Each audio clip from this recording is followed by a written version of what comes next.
Hi everyone, मैं हूं नेहा आपके साथ और आप देख रहे हैं एनबीटी टेकेट। ये सरकारी नौकरी का सेगमेंट है और आज इस सेगमेंट में बहुत खास भर्ती की बात होने वाली है। बात होगी बिहार एसआई पदों पर भर्ती के बारे में। करीब 1275 पदों पर भर्ती निकली है और 5 अक्टूबर से आवेदन की प्रक्रिया जो है वो भी शुरू कर दी जाएगी। इसके बारे में तो आपको जानकारी थोड़ी बहुत हो गई होगी, लेकिन ये भर्ती इस बार क्यों इतनी खास है और साथ ही योग्यता क्या होनी चाहिए और फिजिकल टेस्ट किस तरह का होने वाला है, अगर आपको ये सारी डिटेल्स जाननी है तो आप बहुत सही जगह पर हैं। इस वीडियो के जरिए हम बेहद ईजी लैंग्वेज में आपको सारी चीजें बता देंगे। बस आपको क्या करना है, वीडियो एंड तक देखना है और बीच में स्किप नहीं करना है ताकि कोई भी इंपॉर्टेंट इन्फॉर्मेशन आपसे मिस ना हो जाए। तो चलिए शुरू करते हैं।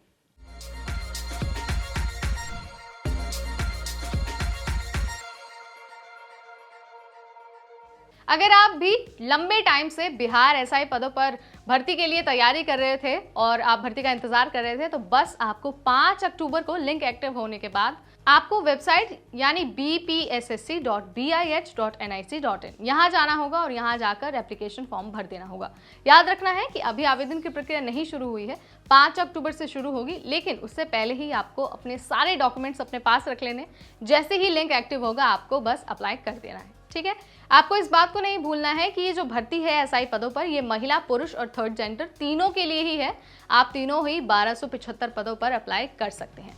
बात अगर योग्यता की हो तो जो भी उम्मीदवार किसी भी विषय से ग्रेजुएट हैं वो पूरी तरह से एलिजिबल हैं। उम्र सीमा अगर पुरुष उम्मीदवारों के लिए हो तो न्यूनतम 20 और अधिकतम 37 साल है। वहीं अगर आप महिला उम्मीदवार हैं और अप्लाई कर रहे हैं तो याद रखिए आपकी न्यूनतम उम्र 20 साल और अधिकतम उम्र 40 साल होनी चाहिए। हालांकि जो भी रिजर्व कैटेगरी के उम्मीदवार हैं उनको रूल्स के हिसाब से छूट भी दी जाएगी। अब हमने आपको योग्यता और उम्र सीमा तो बता दी, अब आपको बता देते हैं कि फॉर्म भरते वक्त आपको फीस कितनी देनी है। जनरल, ओबीसी और ईडब्ल्यूएस तीनों ही कैटेगरी के उम्मीदवारों को 700 रुपीज एप्लीकेशन फीस देनी है। वहीं जो एससी और एसटी कैटेगरी के उम्मीदवार हैं उनको 400 रुपये फीस देनी होगी। बात अगर सिलेक्शन की हो तो 3 फेजेस में आपको जज किया जाएगा, यानी कि सबसे पहले आपको प्री एग्जाम देना है। प्री में जो सफल होंगे उनको मेंस के लिए बुलाया जाएगा और फाइनली जो प्री और मेंस दोनों ही एग्जाम में सफल होंगे उन्हें फिजिकल टेस्ट के लिए बुलाया जाएगा। सैलरी मैं आपको बता देती हूँ, आपको पे लेवल 6 के अनुसार सैलरी मिलेगी, यानी कि पर मंथ 35,400 रुपीज से लेकर 1,12,400 रुपीज तक। लेकिन आपको इस बात का भी ध्यान रखना है कि सैलरी के साथ साथ जो भी एक सरकारी कर्मचारी को पर्क्स मिलते हैं, अलाउंसेस मिलते हैं, वो सारी चीजें भी आपको दी जाएंगी। अब बात करते हैं भर्ती के सबसे खास सेगमेंट पर, यानी कि फिजिकल टेस्ट के बारे में। सबसे पहले दौड़ होगा। दौड़ में अगर पुरुषों की बात की जाए तो आपको 1.6 किलोमीटर जाना है 6 मिनट 30 सेकंड में। अगर आप इससे ज्यादा टाइम लेते हैं तो आपको सिलेक्ट नहीं माना जाएगा। बात अगर फीमेल कैंडिडेट की हो तो आपको 1 किलोमीटर दौड़ना होगा और इसके लिए आपको 6 मिनट दिए जाएंगे। अगर आप 6 मिनट से ज्यादा टाइम लेते हैं तो आप सिलेक्ट नहीं होंगे।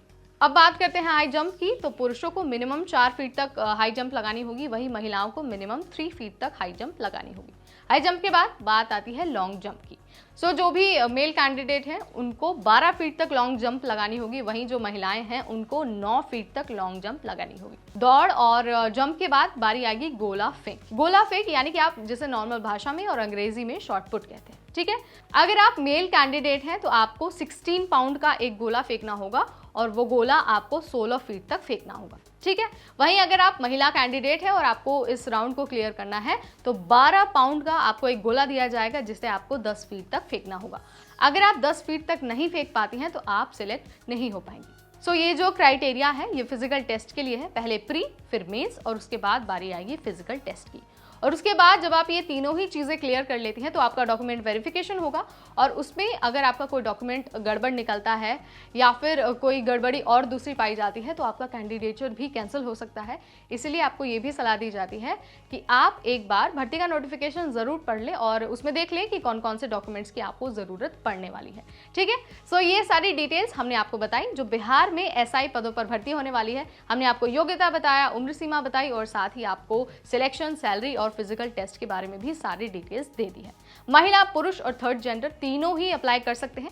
अगर आपका कोई सवाल है या फिर आप कुछ और हमसे जानना चाहते हैं तो भी आप हमें कमेंट सेक्शन के जरिए बता सकते हैं। 5 अक्टूबर को लिंक एक्टिव हो जाएगा। इस वीडियो में इतना ही। अगली बार फिर आएंगे आपके सामने सरकारी नौकरी से रिलेटेड ऐसी ही एक वीडियो के साथ। तब तक मुझे यानी नेहा को दीजिए इजाजत। Stay tune to NBT टेकेट।